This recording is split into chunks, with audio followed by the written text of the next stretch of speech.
All right, everybody who's listening to this right now, take a deep breath and exhale. Now that you got your chakras in line, let's dive into what the UIL dropped on us Tuesday afternoon. We're going to use logic, reason, and precedent in order to navigate through this.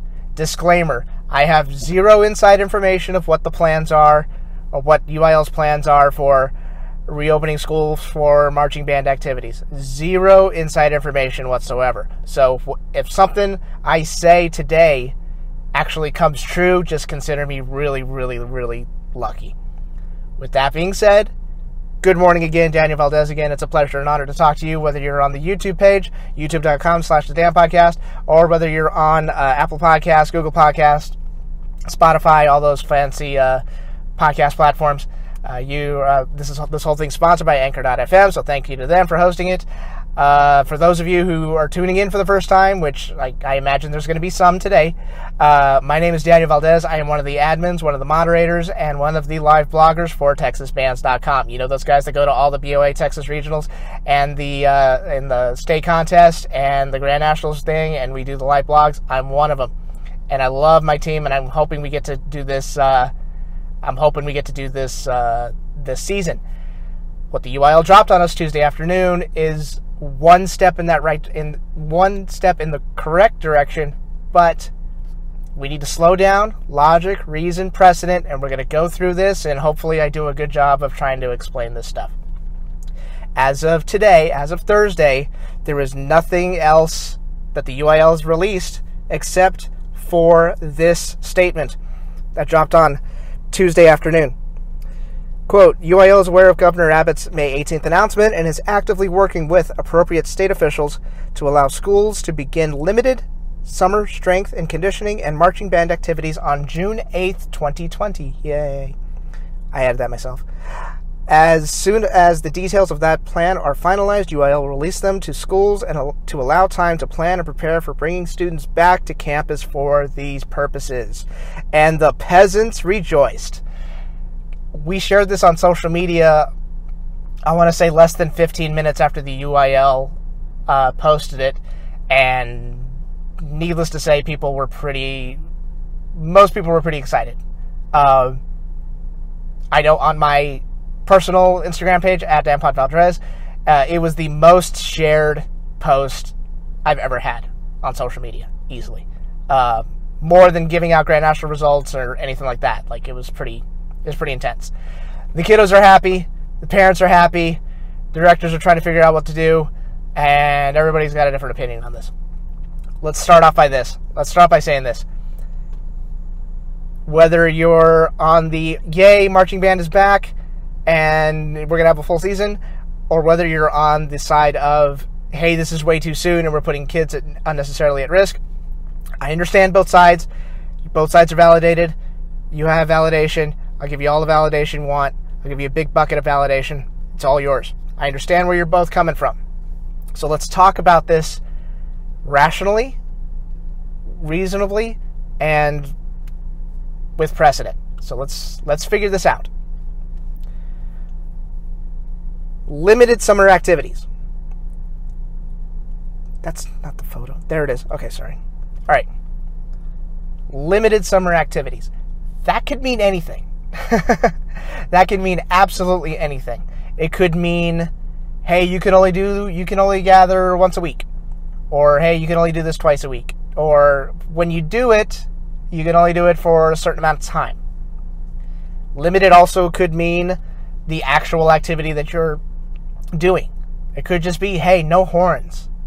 Remember, the TEA says no wind instruments, because everybody's breathing and you can pass on germs that way.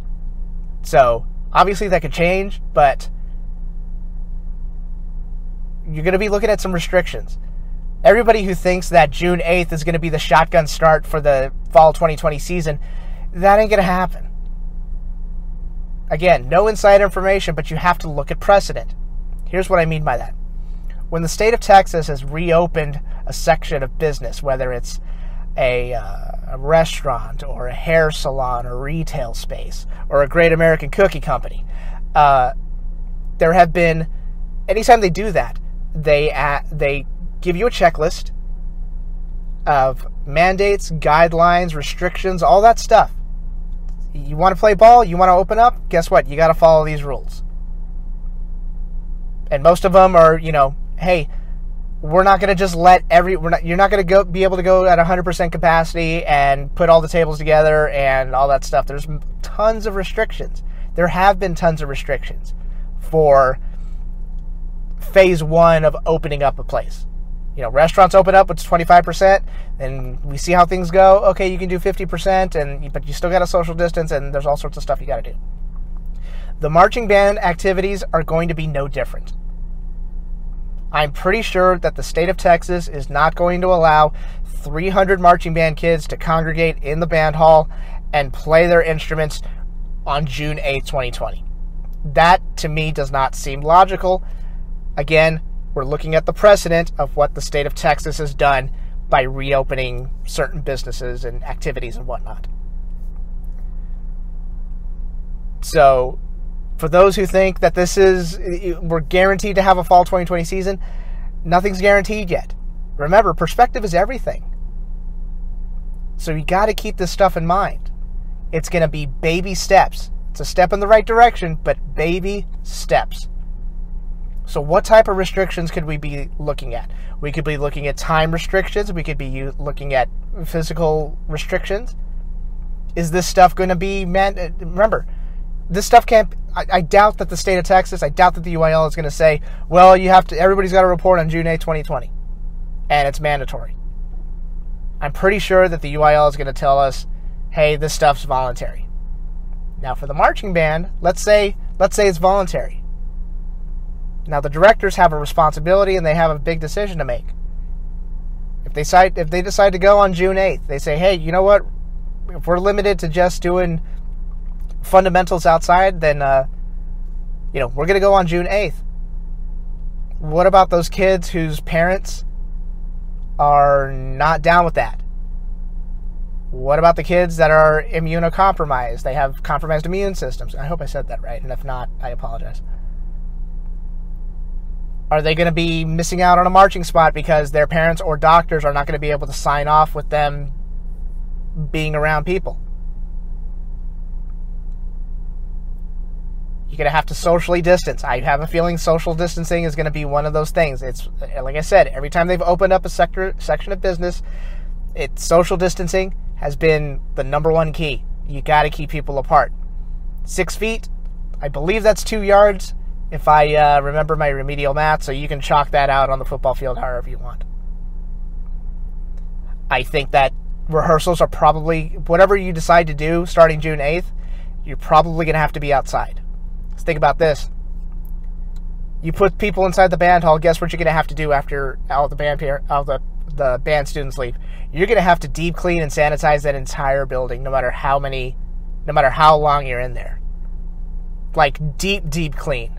Like burn the band hall down and rebuild it back up the next morning. So in order to do that, who's going to do it? Are we going to bring back a custodian? And you got this districts that have to pay for that. Is the district going to have to pay for a third-party sanitation crew to come in and wipe everything down? And, sanitation and ventilation is something that's not really talked about when they've opened up section of businesses, but it is so key for the marching band activity. It's so key for athletics, especially if you're going to be indoors. And for two reasons. One, obviously it's important. We want to make sure everybody's safe and, not breathing weird air. And number two, every performer, every band parent, every staff member, every director, everybody who's involved in this activity knows that band halls can get real funky. And I don't mean funky, get down with your bad self funky. I mean smells like you know what funky. And that whole thing's going to have to be deep cleaned and sanitized if they're going to allow students back in the band halls. Here's another thing that you need to consider. Again, I don't think the state of Texas is just going to allow everybody to cram into the band hall at the same time, which means there will probably be restrictions on how large the gathering can be. And that's going to be a challenge. How do directors handle that? If they say, okay, you can congregate, but it can't be more than 20 people, and you're going to have to socially distance, and you can't be indoors, you got to be outdoors. Now directors have to, I already know that some directors have already submitted summer band plans about what they think is going to happen, and of course that stuff is going to be extremely fluid because the situation changes almost daily. What's that going to look like? And how are directors going to be able to adapt? Remember, June 8th is about 3 weeks away. And the UIL, as of right now, the UIL hasn't announced anything except that little statement. That's it. The guidelines, I think, are going to be very, very, very restrictive. You're probably going to have to social distance. You're probably going to not be able to have instruments. They're probably not going to allow you to do that. Or if they're going to have instruments, probably no mouthpieces, no reeds, nothing. Group size is probably going to be, limited. And here's something people need to consider. You have to keep this in mind.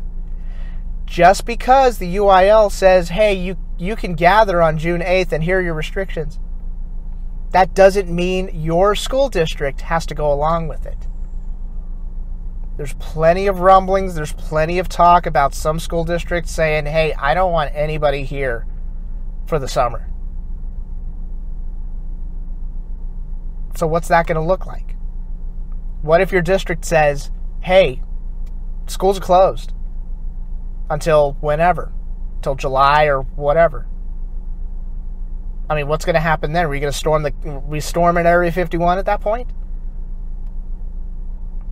Just because the UIL says you can doesn't mean that school districts have to go along with it. Remember, school districts are would be taking a massive risk by letting students congregate during the summer. And I could promise you that no superintendent wants that on their hands. A marching band gets back together and then all of a sudden 20 kids get sick and 3 of them go to the hospital. Heaven forbid. No superintendent wants that. Nobody in the district wants that because it makes you look incompetent, it makes you look bad. So that's something that has to be weighed as well. I'm sure there's some districts that say, hey, June 8th, as long as you follow the guidelines, it's good to go. And I hope those guidelines are followed. It's kind of like the 8-hour rule. The 8-hour rule is very much an honor system. And yes, this actually happened. My freshman year, there were, for lack of a better word, spies that would show up at a rehearsal. It was the same car every time. They would sit out our parking lot and they would time our rehearsals to see how long we went. Just to see if we went over 8 hours. Of course, we never did, but it was real stupid because it was very obvious who was doing it. The same car sits out in the parking lot, doesn't pick up a child from practice, and then the second the rehearsal ends, they take off. I wonder what's going on. I won't say who did it, but it was interesting. I hope those social distancing guidelines are followed. Because if they're not, people are going to find out about it. And that's just a bad look for the program. It's a bad look for directors. It's a bad look for everybody. Things are going to get real interesting. They're going to get real complicated.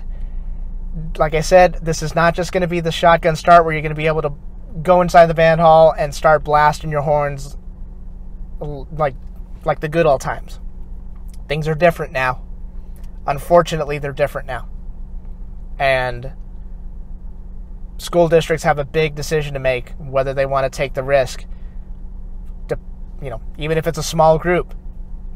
And again, I don't know how big this group is going to be. I don't know what the UIL's plans are. But if it's anything like what the state of Texas has mandated whenever they've opened up restaurants and Great American Cookie Company, yes, I keep saying it because I really want a whole cookie cake right now.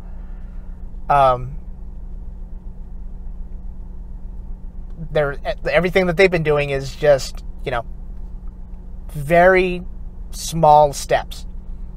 I don't want to diminish I don't want to diminish how big of a deal this is. Understand that a lot of kiddos are not feeling all that great right now.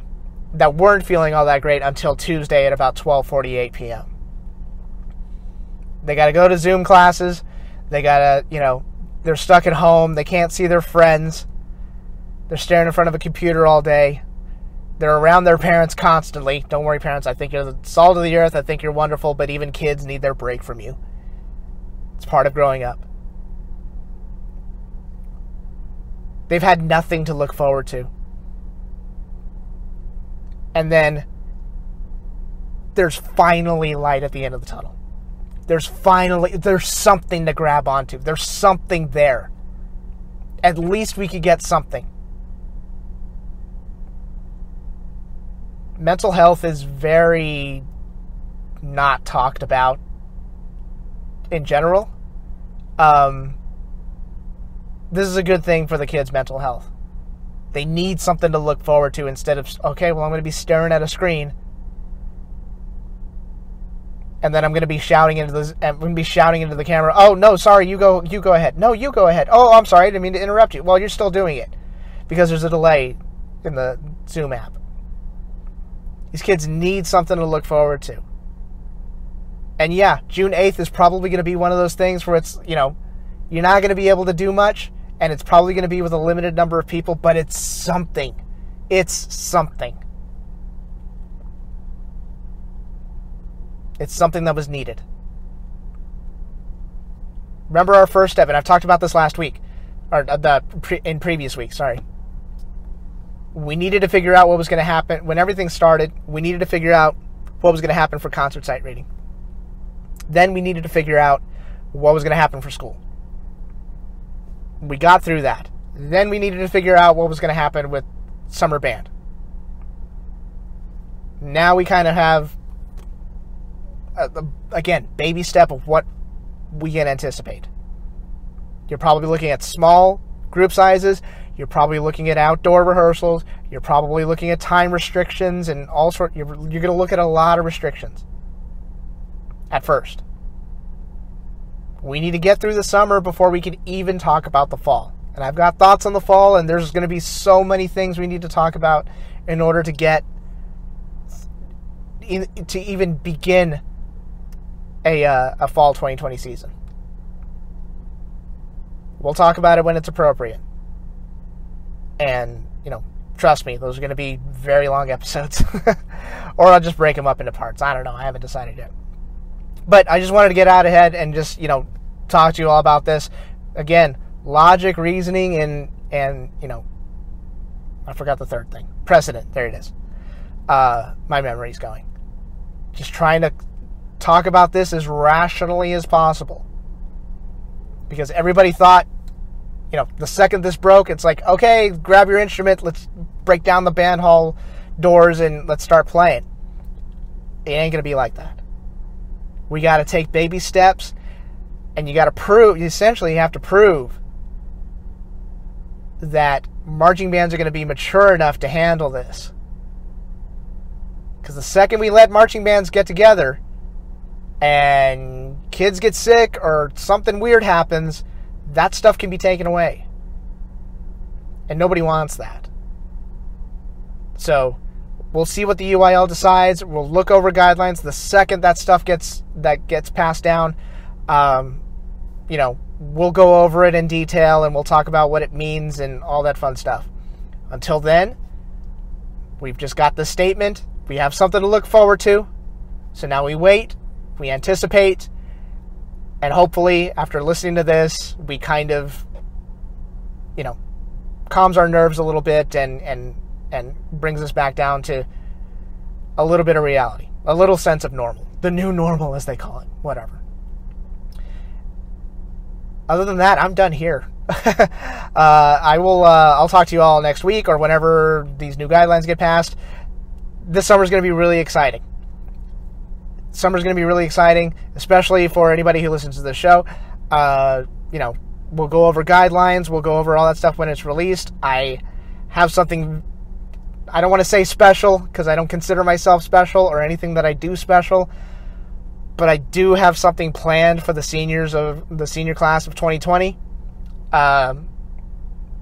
Still working on it, but hopefully we can all have a chuckle or two at my own expense. I don't mind getting made fun of. I really don't. When you're my age, it doesn't matter anymore. So with that being said, I'm done here. I will talk to you all very, very soon. Please stay safe.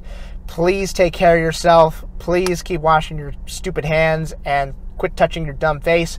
And just be safe and be kind to one another. I'm done here. I will talk to you all sooner than later. You all take care. Adios and bye-bye.